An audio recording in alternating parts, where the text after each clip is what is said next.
Hello, sir. Namaskaram Andi. Namaskaram. It's a great pleasure to talk to you, Sindhu. Same here. You're the pride of the nation in many ways. And Telugu వాళ్ళు కదా, తెలుగు బిడ్డ వేరే మీరు. Big pride for us. నాకు మాతృభాష తెలుగండి. Oh, అవునా sir. యాక్చువల్గా నేను అడగదాం అనుకున్నాను సార్, మీకు తెలుగు వచ్చా మాట్లాడతారా అని, but really talking in Telugu is definitely a great thing. చాలా అలవాటు లేకపోయింది అంటే మాతృభాష తెలుగు.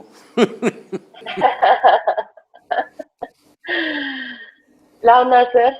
నేను బాగున్నాను. చాలా సార్లు అనుకున్నాను సార్ వద్దామని కోయంబత్తూర్కి, బట్ అవ్వలేదు. బట్ తప్పకుండా నేను వస్తాను, మిమ్మల్ని కలుస్తాను అనుకున్నాను. ఈ సంవత్సరంలో రావాలి మీరు. తప్పకుండా. Within this year you must come. Yes, I will, sir. Definitely.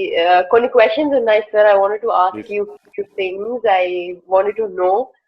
So, firstly, it's a great feeling talking to you. And ఇప్పుడు మనకి we all are on standstill ఎందుకంటే ఈ వైరస్ రావడం వల్ల COVID-19, we all are at our homes. So as you know, mana nature ఇప్పుడు ప్రస్తుతం, definitely I am a nature lover, sir. I feel that a lot of I whenever I'm out there, నేను మా ఇంటి బయట garden లో తిరుగుతూ, I just feel that I have that peace. I'm very peaceful.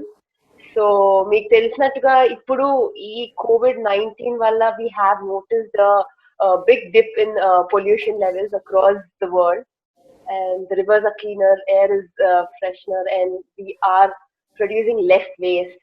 So please sustain this momentum and motivate people to care for the environment, sir. I just wanted to know. So if you're a nature lover, you must come to Isha Yoga Center because our backyard is 10,000 square miles of rainforest. Oh, definitely. It's absolutely spectacular and beautiful out here.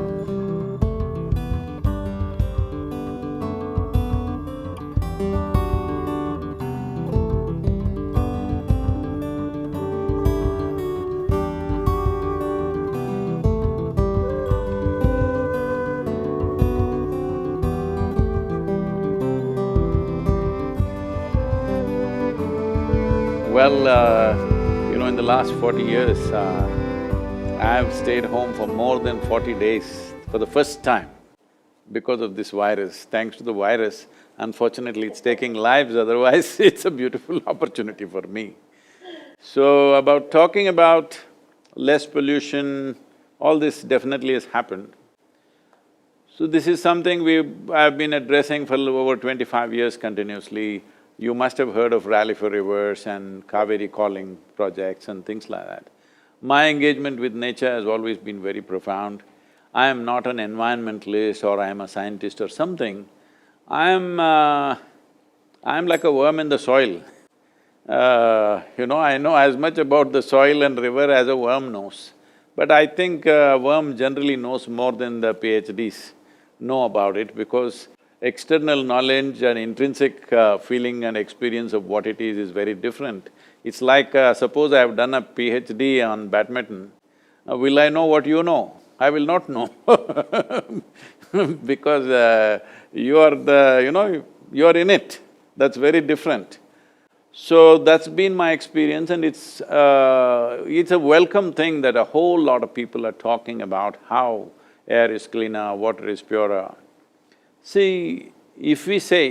if we have to go by the definition of what is life, right now, if somebody asks you, how is your life, maybe you think of your medals this year, somebody thinks of the money they're making, somebody thinks about their wealth, their relationships or something like this. But essentially life means within ourselves, because this body is made of 5 fundamental elements of water, soil, fire, air and space. Life essentially means how wonderful is these 5 elements within you. Right now we are talking about 5 elements around us. But if 5 elements around us are not in a very good condition, they will not be in good condition here either, that we know that. So now people are experiencing, even in Delhi, you cannot see the air anymore.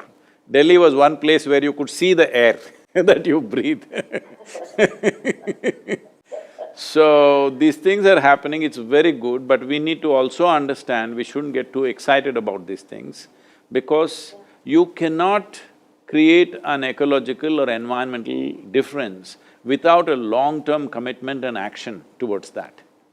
So, this short-term thing, 6 weeks we've closed down everything, everything seems to be okay. Once the economy gets back into thing in the next 2 months' time, everything will be back to how it was. Because there is no fundamental policy change, there is no fundamental attitudinal change, or there is no industrial revolution which is taking us from polluting industries to some other dimension, nothing like that has happened. So it is just that we've been locked down. So the simple thing is the human footprint has been minimal. Because human footprint is minimal, everything seems to be doing better. So this is something continuously I'm talking, and because of this one thing, all major religions have been against me. The Hindus are against me, Muslims are against me, Christians are against me, because I've been saying without reducing human population, there is no way out of this situation. Because right now we are 7.6 billion people, United Nations is estimating we will be 9.7 billion people by 2050. If 9.7 billion people are on this planet, it doesn't matter what wealth we have, what money we have, what education we have, we will not live well, no matter what. So in a way, we are living as if we are the last generation on this planet. So now this virus has come, reminded us of our mortality in a strong way.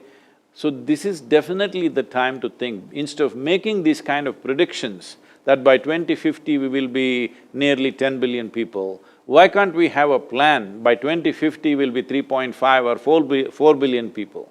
If you do not reduce the human footprint, no matter what technology comes, what decisions we make, nothing is going to work because it's a human footprint, essentially. So, because we need to understand, in 1947 when we got our independence, we were only 33 crore people in this country. And average life expectancy of an Indian was 28 years of age. That means I must be dead by now, only you can be alive. Fortunately, now we have moved this to some 73 or 74 years of age, which is a very wonderful achievement for the nation. But when we push the death, when we postpone the death, we must also postpone the birth, isn't it? We have done it in a minimal way, but we have not done it significantly enough to make the difference.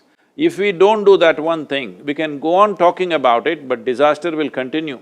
Because the level of ecological disaster, most people are not conscious of, they're only thinking pure air in the city. That's not what it is.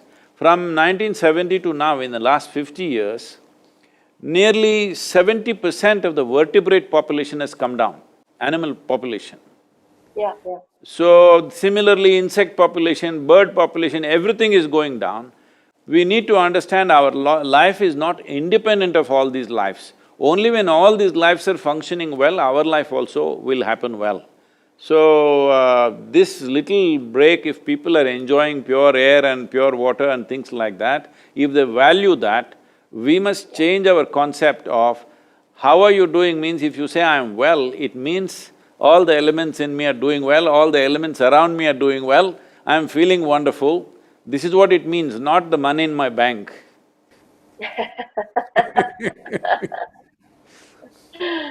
True, sir. I agree to that, and definitely adding to that, sir, are you a river person or like a mountain person? I know you've been like traveling and doing these rally for river things, and definitely it's a great thing. And I just wanted to ask if you are a river Mountain person person or or… river?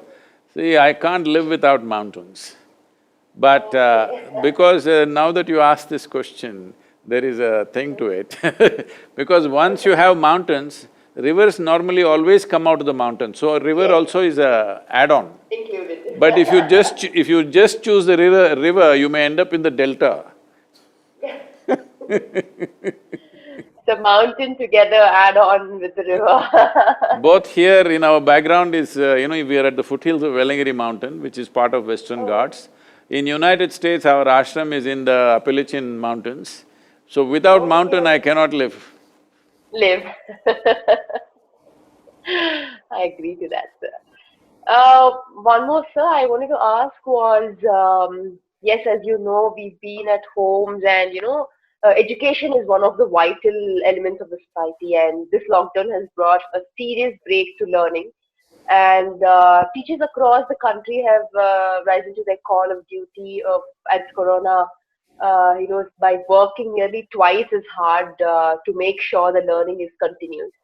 They are teaching children online on Zoom calls or Google calls and are taking care of their homes. So, what message would you give to the teachers of our country? Because I know, before there were schools and there were teachings, but now it's become much more harder for the teachers. So, what is the message that you give them?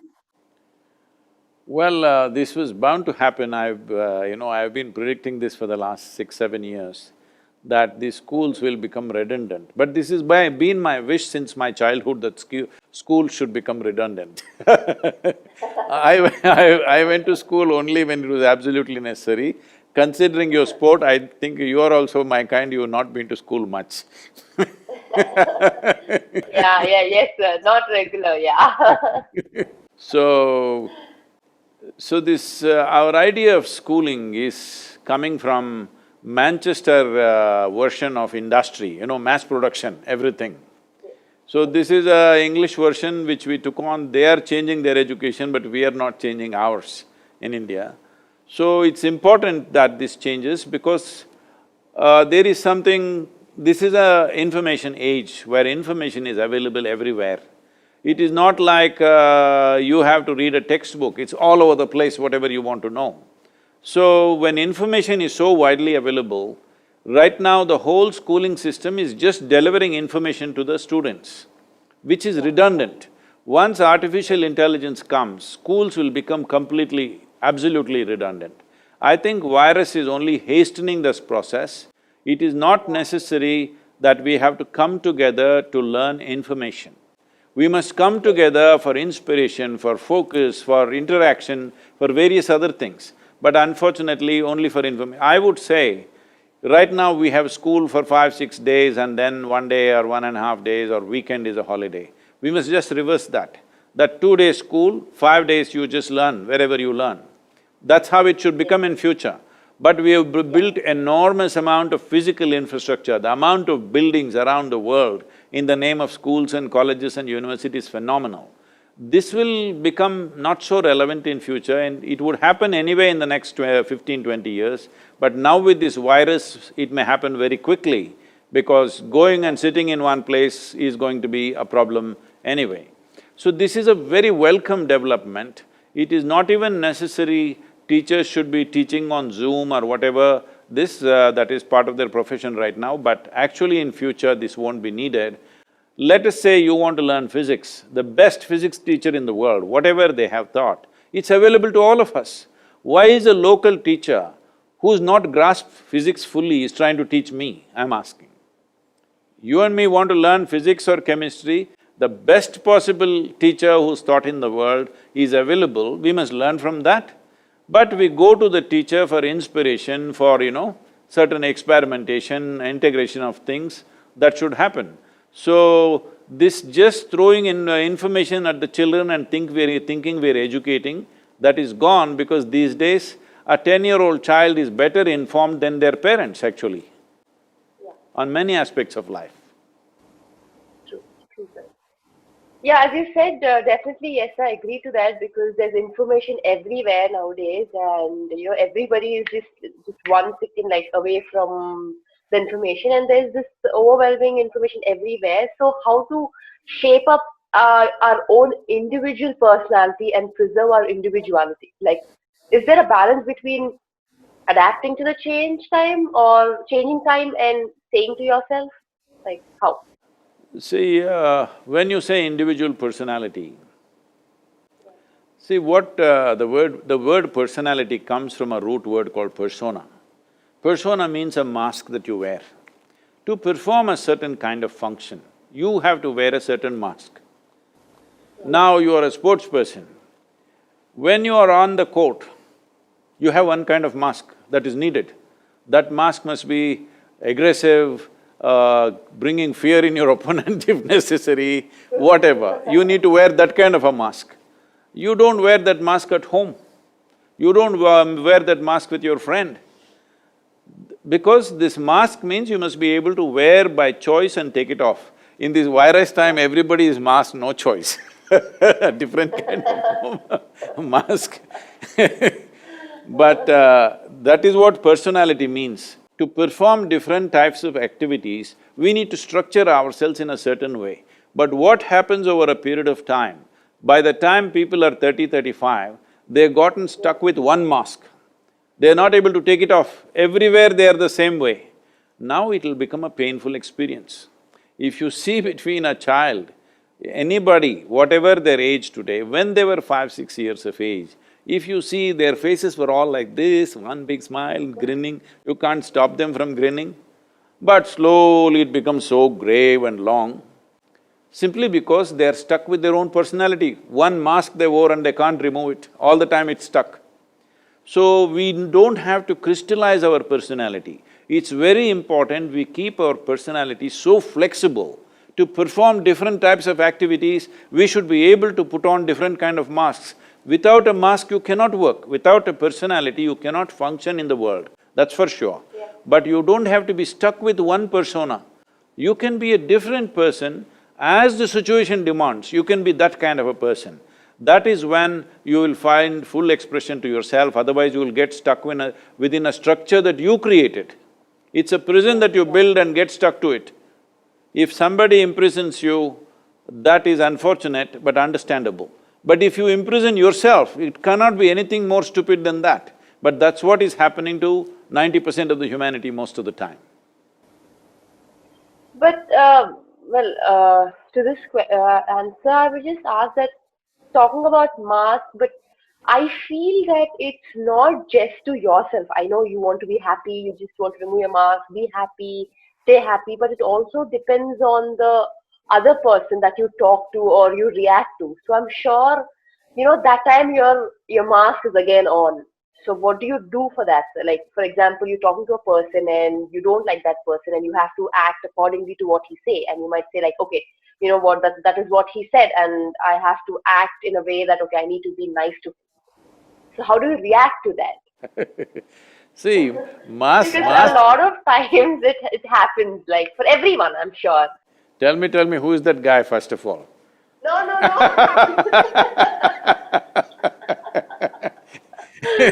No, This sir, is going to be… this is going to be news in the country, huh? No.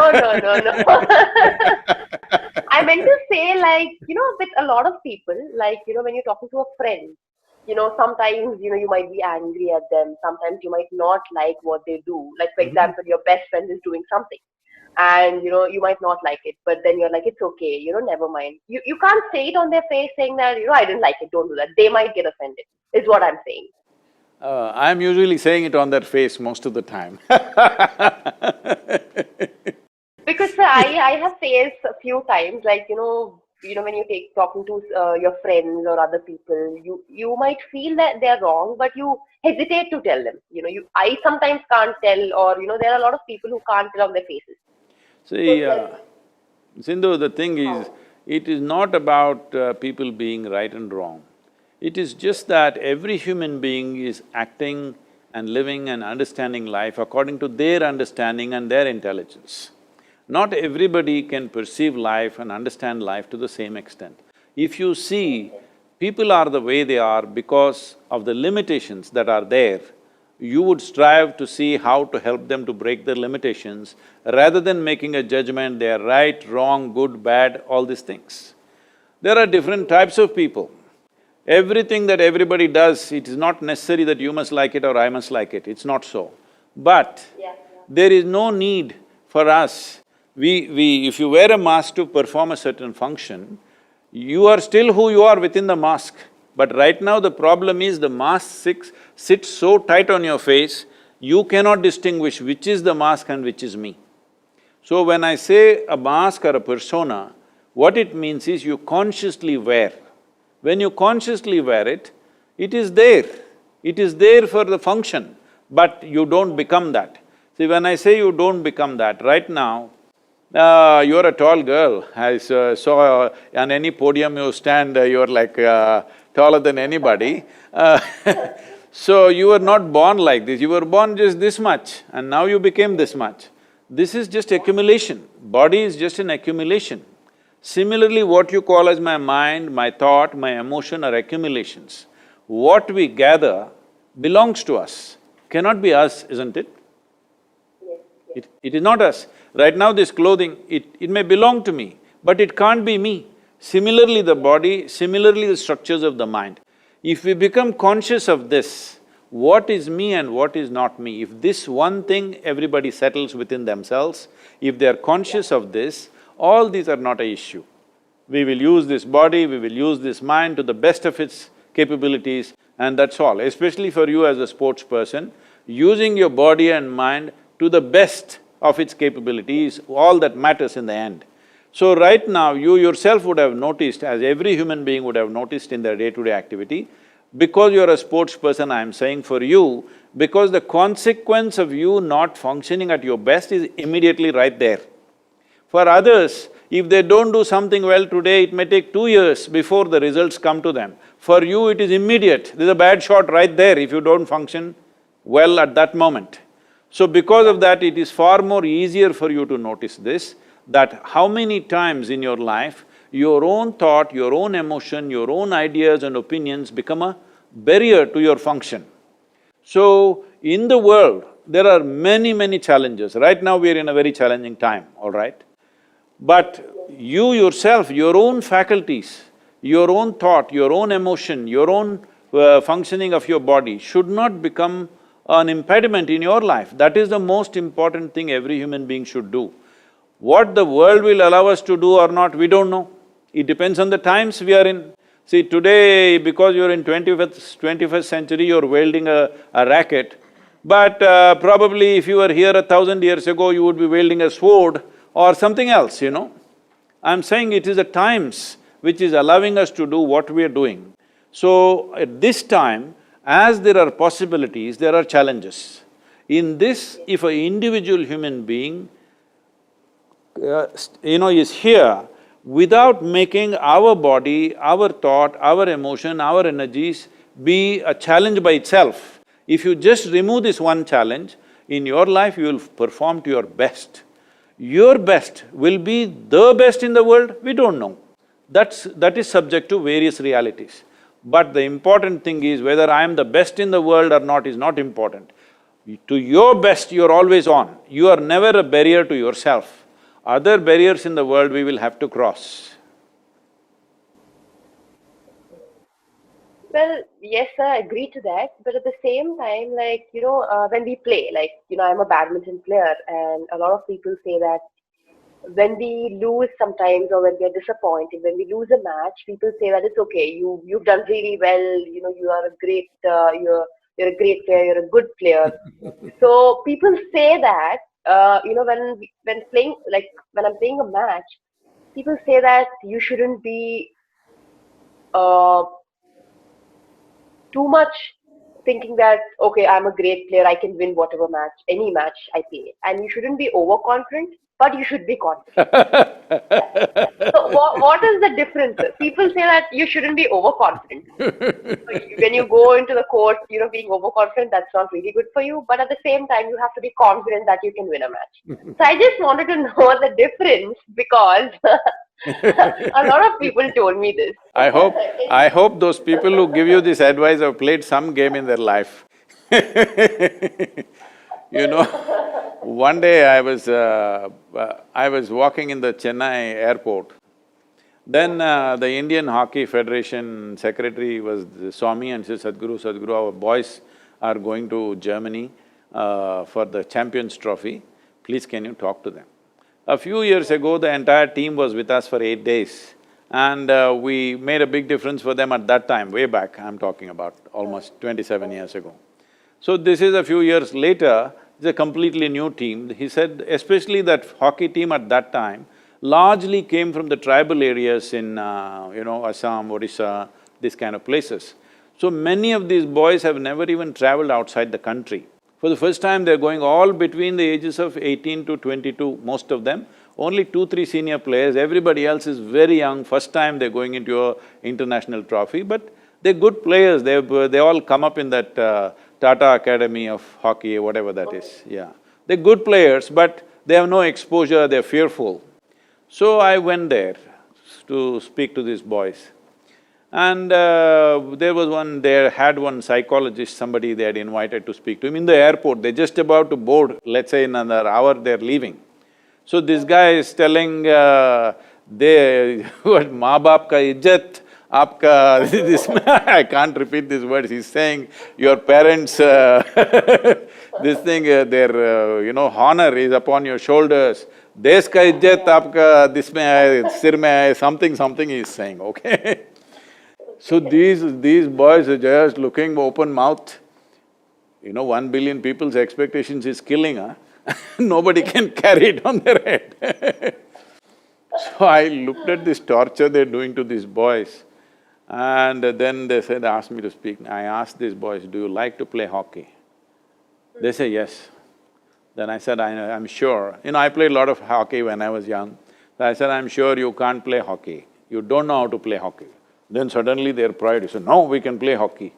So we took a stick and a ball and dribbled around a little bit in the airport. And then I said, I don't think you guys, you all gammards, you come from tribal land, can you play hockey? You don't know how to play hockey. Then they got said, no, we can play hockey better than anybody.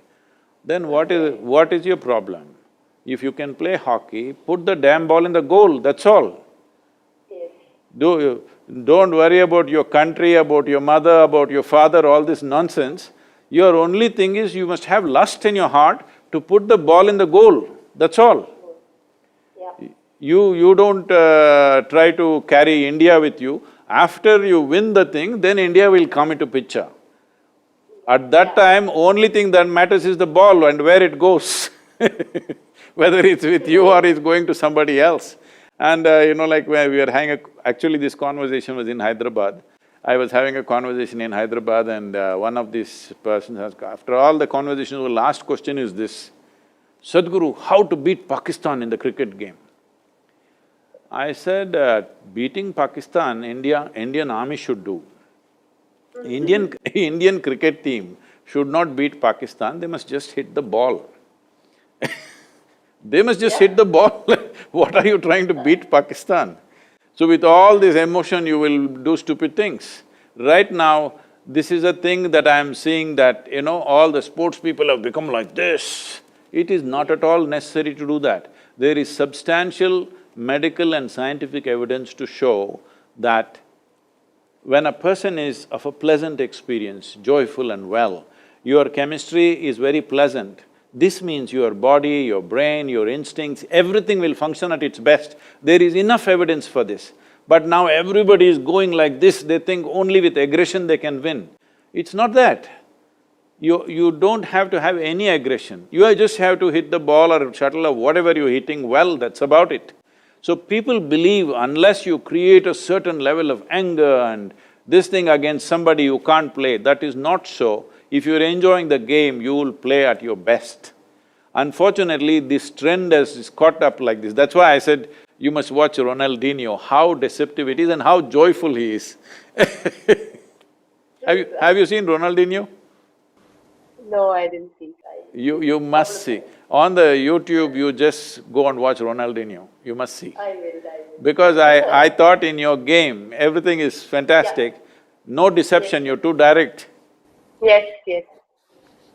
I agree to that. Because I think, yes, I am practicing on that. And as you said, how much ever you just play a stroke, the opponent is if the opponent knows, he's gonna take it easily. Yeah. And I'm sure like when you play against someone and it's just a difference of like 2–3%.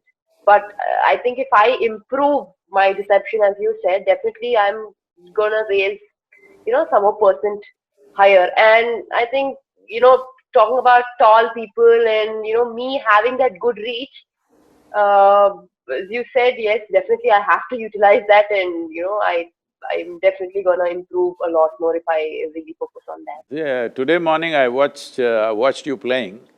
Did you find any mistakes, sir? Like, do you No, have any?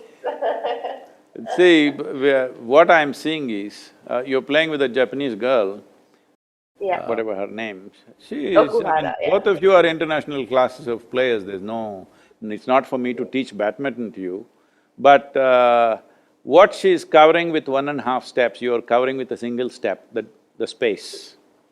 Yes. Yes. I mean, don't take me wrongly, I'm not saying anything that way. No. No. No. No. No. No. Not. You're actually built for tennis, but you're playing shuttle.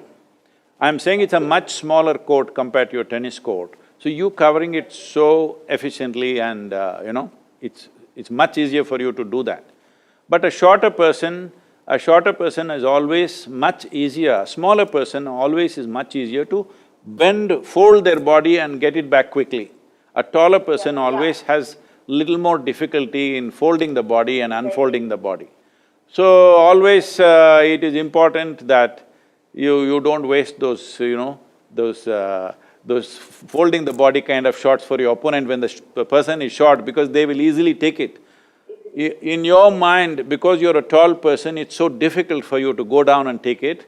You give them those shots, they will take it because they're so small and they're effortlessly going there. Apart from this, see, there are 5 elements in our body: water, air, fire, earth and space. This is called Akash. There is a certain dimension of energy in the human body, the way it functions. The dynamics of yoga is related to these 5 elements, it's called Bhuta Shuddhi. That is, if you cleanse these 5 elements in a certain way, your body will function at its best. That includes… when I say body, in yoga there is no mind and body separately. Mind is also a mental body, everything is body, that's how it is seen. There are certain simple ways that you can enhance the dimension of Akash in you, where if you do this, your ability to perceive will be such, if you can read the opponent 1 second ahead of their own intent, suddenly you will have a huge advantage over them. You must do that, there is simple things. I can either send someone to you, so you can learn, but if you can come here for 3 to 4 days, we can do a good job on the whole thing, because I feel just that one thing. See, you are able to play better than them on many… when I watched a particular match which you won, that is the world championships or whatever, in a very dominant way, what I saw was that girl has to take nearly 2 steps to match your 1 step. So you're clearly using that advantage. But there is no deception and your ability to read that girl is simply logical, it is not intuitive. If an intuitive reading comes into the thing that you know what she's going to do before she does it, you will be definitely a few percentage points ahead. These things are not just natural and accidental, we can also cultivate them. See, every human being has this. I'm sure as a sports person at that level, you have some intuitive way of looking at things, but it can be cultivated. As you have cultivated your body and your skill of playing the game, you can also cultivate your intuitive nature so that you're able to see what's going to come now. Just 1 second advantage if you have, nobody will be a match. I'm particularly concerned because the shelf life of a professional athlete is so small, you must exploit it fully when you are there. Yes. I agree to that, sir, completely, because I think, as you said, deception and knowing, 1 second ahead of your opponent, I think that will definitely make a huge difference in my game. And as you said, I will definitely come visit. And I will only come and with my family and stay there for a couple of days, and I'm definitely gonna enjoy it, because I was thinking for a very long time that I would come to Coimbatore, but after this lockdown or whatever, I'm definitely gonna come there. So I'm sure I will enjoy it, because as you said, rivers, mountains, and a lot of nature. I think it's gonna be great. So as you know, I've been traveling all around the world, and I've gained a lot of knowledge from a lot of people, and I've been seeing everywhere around the country, a lot of things happening. But I think, I've mostly I see there's been a lot of difference in the people on how they greet each other. Like a lot of importance has been giving, like to the physical appearance these days. Like, for example, on their appearance, on their wealth, or like, for example, once my cousin returned back from abroad, and then people, instead of his friend, instead of asking how you were, he's just like, oh, you became so fat. I mean, the physical appearance, like, how do you deal with these things? Like, nowadays it's become a lot more. No, no, what is your weight is just as good a question as how are you?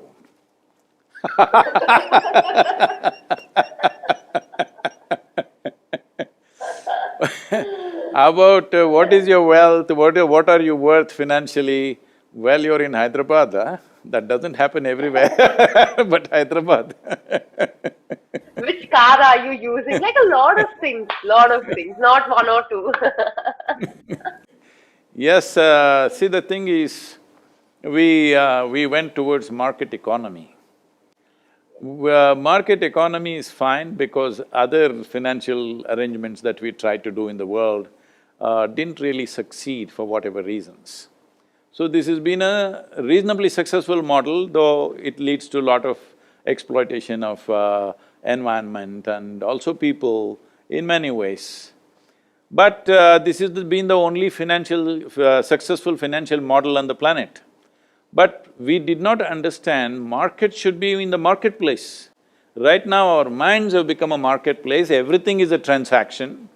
So, you're in Hyderabad, I mean, I'm sure you're well about that, but for most people, if a girl or a boy has to get married, first thing is how much wealth do they have? That is what they're checking out. How much are they worth?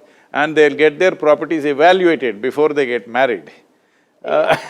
So, it's very, very unfortunate that's come because market has entered our mind. Market should be a successful market. Market should be successful if all of us have to live well. But our minds and hearts need not become a transaction. Transactions are for our external well-being, we have to do transactions and we must do it well, of course. But everything in our life need not be a transaction. Unfortunately, right now, every human relationship has become a transaction. Whatever you do, it is all about what will I get, what will you get. So the entire spiritual movement and the process here is, or anywhere is, what a spiritual movement or what a spiritual process means is, you first get rid of one question in your head. Whatever you're doing, one question, what about me? You eliminate this one question, 90% of your spiritual work is done. The remaining part is very easy. Yes. You never think in terms of what about me. When you're playing a game, you don't think of the medal or the cup or the fame and fame. All you want to do is you want to do this well, that's all. There is no what about you, you just want to play well. If everybody gets that in every aspect of their life, that what you're doing, you do to your best, there is nothing more, there is no greater joy than the world allowing you to do what you love to do. What should you get out of it? You don't have to get anything out of it. You're doing what you care to do and the world is allowing you to do it. That's the best thing that can happen in human life. True, sir. I agree to that. I think definitely I'm sure, sir, I just wanted to ask you that, like, for one question you have like 10 answers and very different, and I don't know how spontaneous you are, you're just like very quick, and a lot of people are very shy, they hesitate to say sometimes, and they're very shy, they just keep it to themselves. So how do you overcome shyness? Shaya, I'm not a young girl like you. No, I mean a lot of people.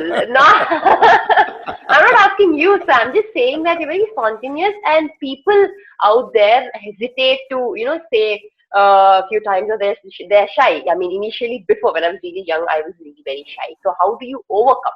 Not do you, but how do people overcome? Is what I meant.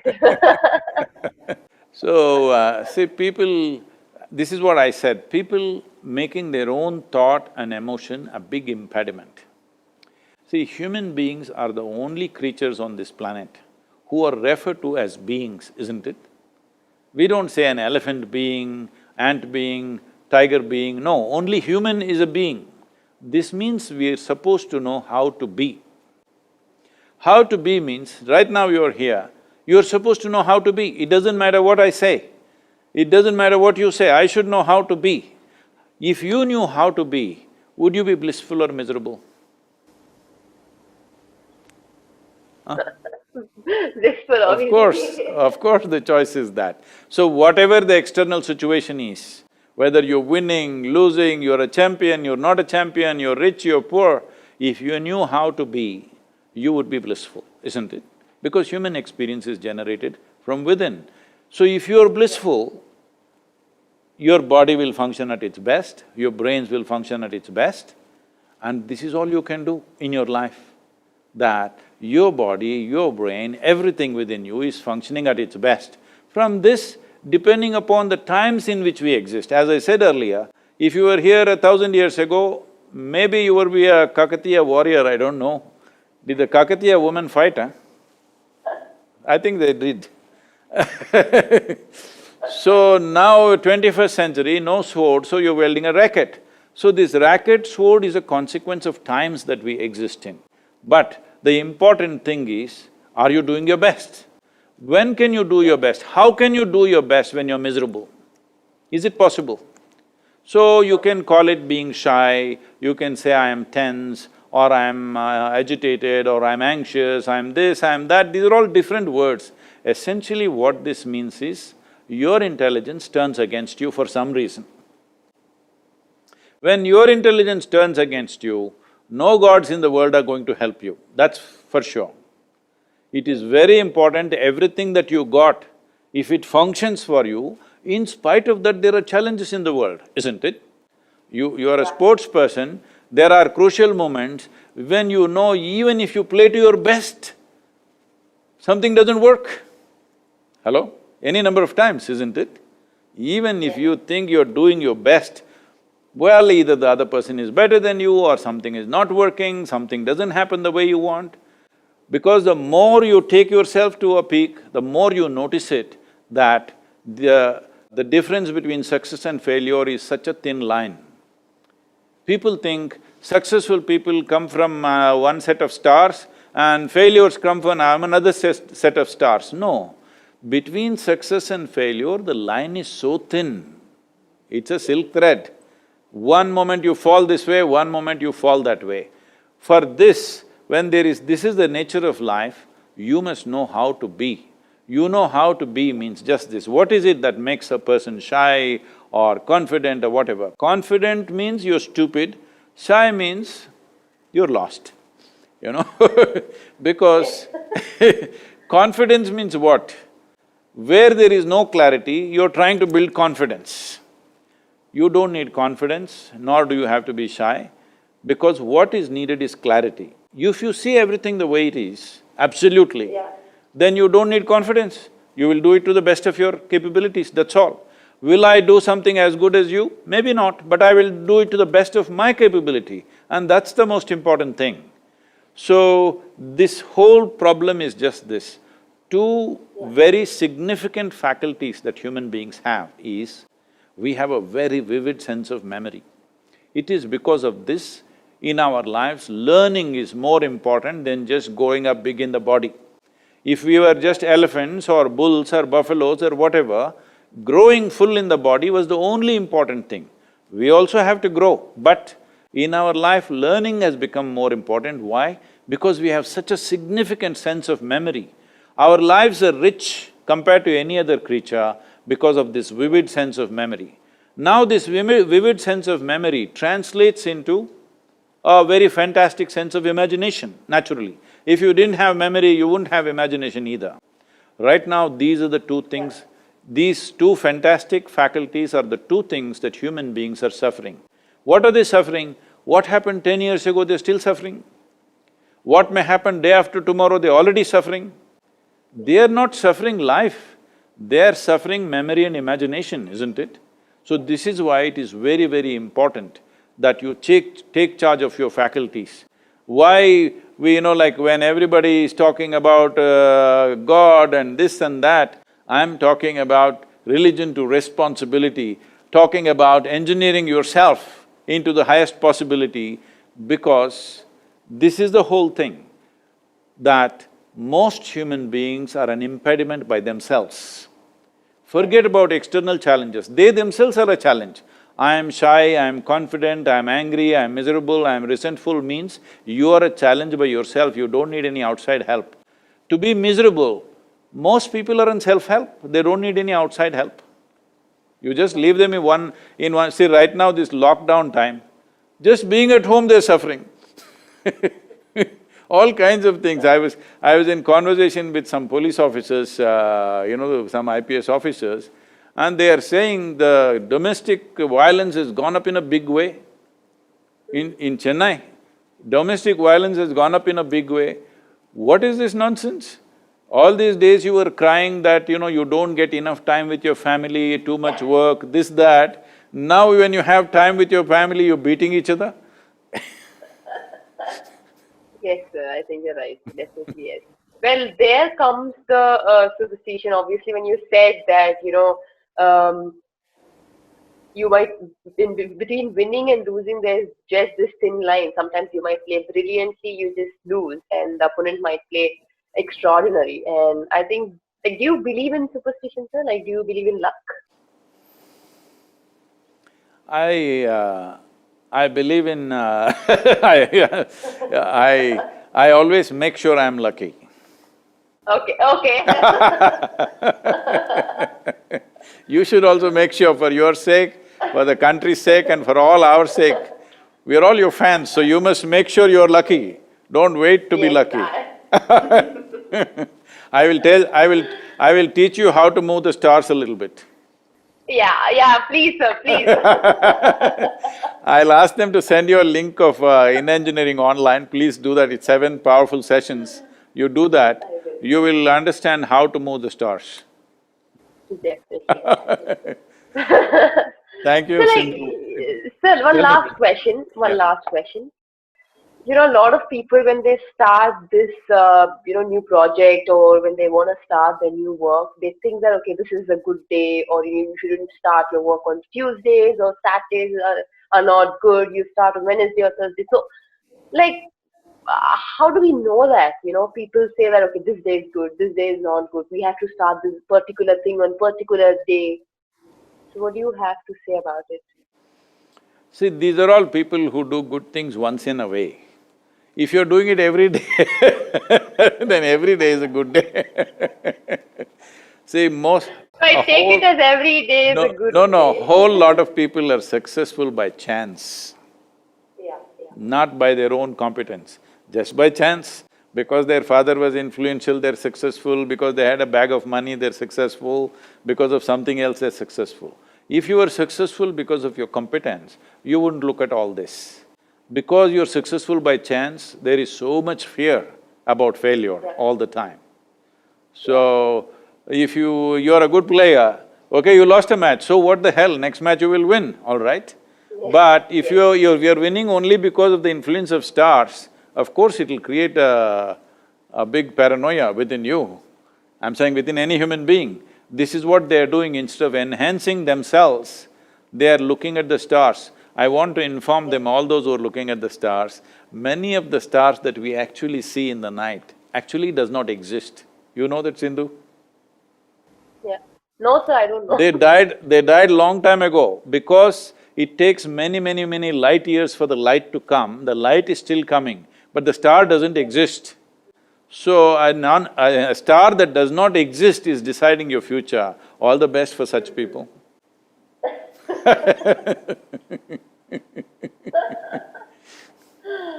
You just see the shuttle, don't look at the stars. No stars, only the shuttle, yes.